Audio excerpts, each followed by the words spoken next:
And we're going to be welcoming our next presenter, Oli. Yep, coming up. So we'll discuss current work and how bringing a fully featured spatial equivalent to the flat screen is possible using today's OpenXR tool. Okay. Over to you. Thanks. Yes. Hello, everyone. Right. I keep forgetting that this exists. Okay. Good to see all of you today. I've got a project going on, and yes, this is where things are going. So, to start with, mixed reality as it stands is kind of the crossroads of everything with XR. A little bit of, just being in the middle of it. Yeah. Anyway, lends itself to broad use, but in times like this, there is a lot of focus on games and training and very specific applications. And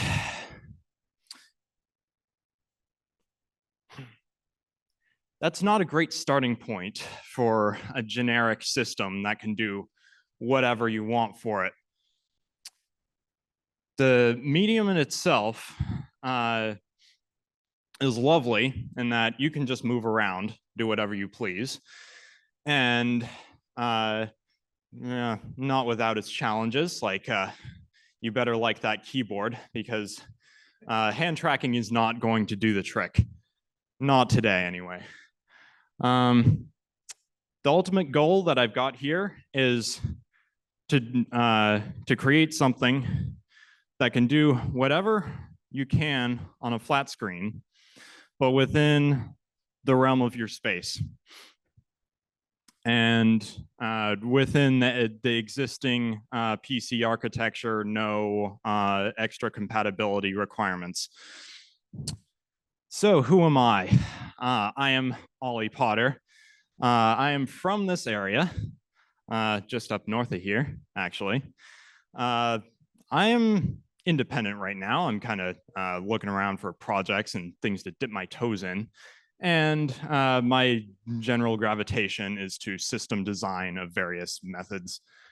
For example, crazy aircraft ideas. This just happened. I did not know that aircraft design existed until I saw it. My history with XR started with social VR back in 2020. And I never really was into the game sphere, and that sort of defined where I went from there.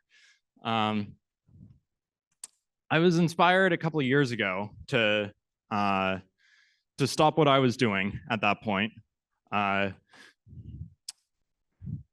seek this, but knew that it was going to be a crazy amount of work.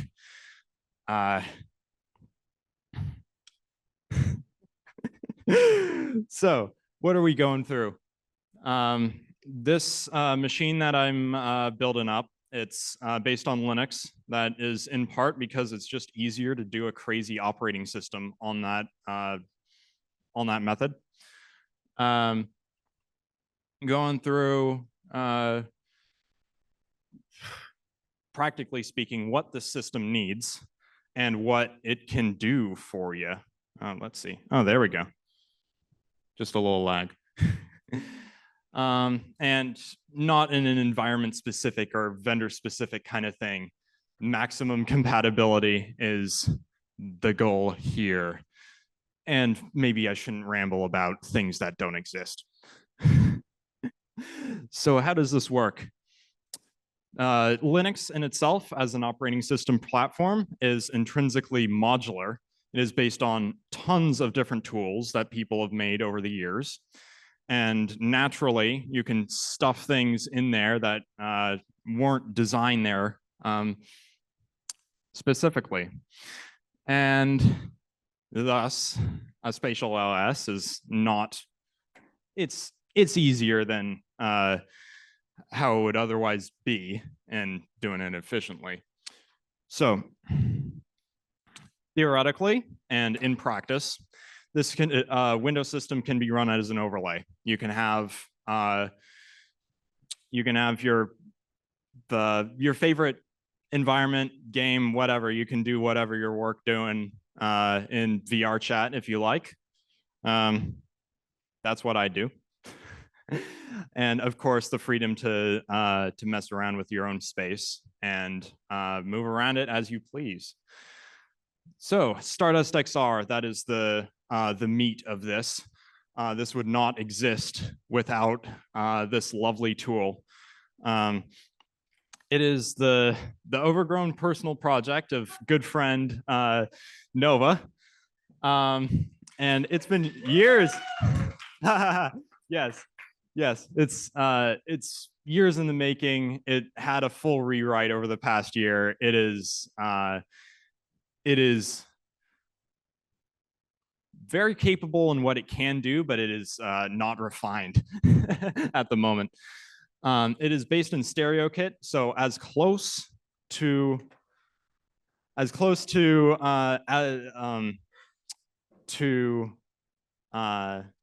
bare bones software as it gets. No extra engines on top to slow things down. And it works on a hub and spoke model. The server itself doesn't really do anything. It's just sort of the roots upon which the tree stands, which has its own issues. So the window system. Flat app, as you'd see on a desktop, does not really care where it stands. As long as it is in a pane that handles input like you'd expect and presents as it thinks is right, then it doesn't matter if that window is floating in your space at a funny angle amongst a spree of others. And some considerations for what we're dealing with on the Linux side. There are two major window systems, protocols, display systems that are in use. One of them is Wayland. It is more refined than the alternative, which is straight out of the mid-'80s. And it is relevant, but it is full of jank. Wayland has its own issues because it is designed for people who know what they're doing and want to have infinite control over every part of the process. So very little is automated. And if you want to do something funny, like spatial windows, you end up doing a lot of custom stuff. And yeah, pop-ups used to crash the whole server. And that was just because there were two functions in creating the pop-ups that were just mismatched. That was the whole thing. And also troubles with the compatibility layer that we have to use is sometimes it just picks the desktop window if you have one open, which is not great. So on the hardware side, the part of the project that I am digging my teeth into right now,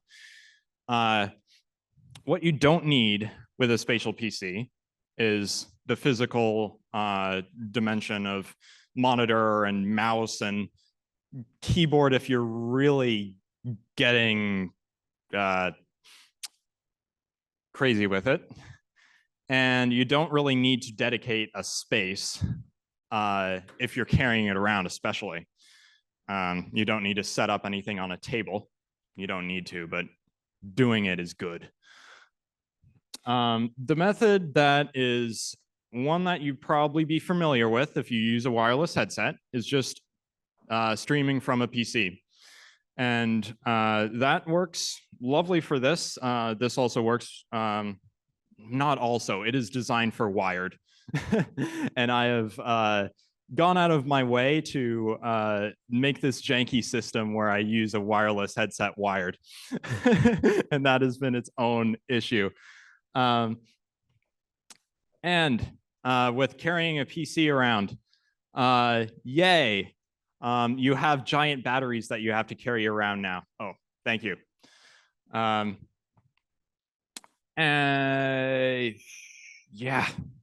it's its own deal, but one that I intend to figure out how to do. So what I'm starting with, I have it in my bag, which is over there. It's about 8 inches by 8 by 4 mini PC. And it is definitely overkill for this. I would not recommend going for a Ryzen 9 plus discrete GPU, especially because laptop GPU is going to make it twice the size it already would be. And if you're not going for a laptop GPU, if you're going desktop, yeah, good luck. Those things are designed for cabinets, not little boxes. And I'm using a Pico 4 Enterprise. I got that last year and might regret it a little bit. I don't really like Meta. So I'm probably going to go for like multiple batteries because I want endurance. A laptop is limited by having just 100 watt hours or something like that. 1 hour, give or take, and maybe for the first year. Past like 3 hours, batteries last a lot longer. Yes. So where things are going from here. Definitely a launcher for all the little bits in Stardust. It is it was fun trying to set up everything. I ended up just asking Nova, please give me your script to initialize all of this. Plus more on the way of refining the window system in itself. It's still got some kinks. I'd love to add some buttons and flashy things.